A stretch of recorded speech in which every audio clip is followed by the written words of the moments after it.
আসসালামু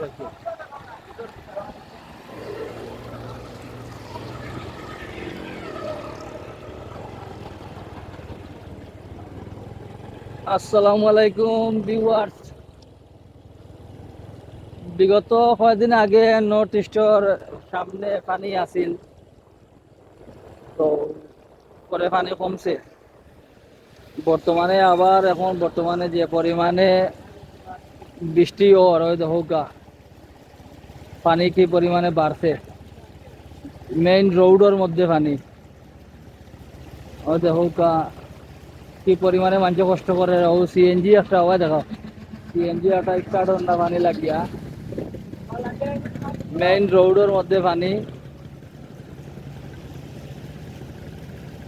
আমরা লাগি সবে দোয়া করবা। ওই দেখো কি পরিমাণে রোডের মধ্যে পানি। আল্লাহ হেফাজত করতাম আমরা রে। সামান্য একটু শুকনা, আবার ময়ূরগঞ্জের সামনে পানি।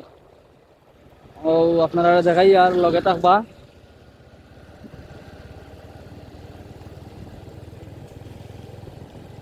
ওই দেখো বর্তমানে মেঘ বৃষ্টির কারণে ওই দেখো আবার ময়ূরগঞ্জের সামনে পানি। এবার জানি না পানি শুধু খালি বারে কমে কিতা পরিস্থিতি একমাত্র আল্লাহ বালা জানোই না। লগে থাকবা, সাপোর্ট করবা, দোয়া করবা। ওকে, আল্লাহ হাফেজ, আসসালামু আলাইকুম।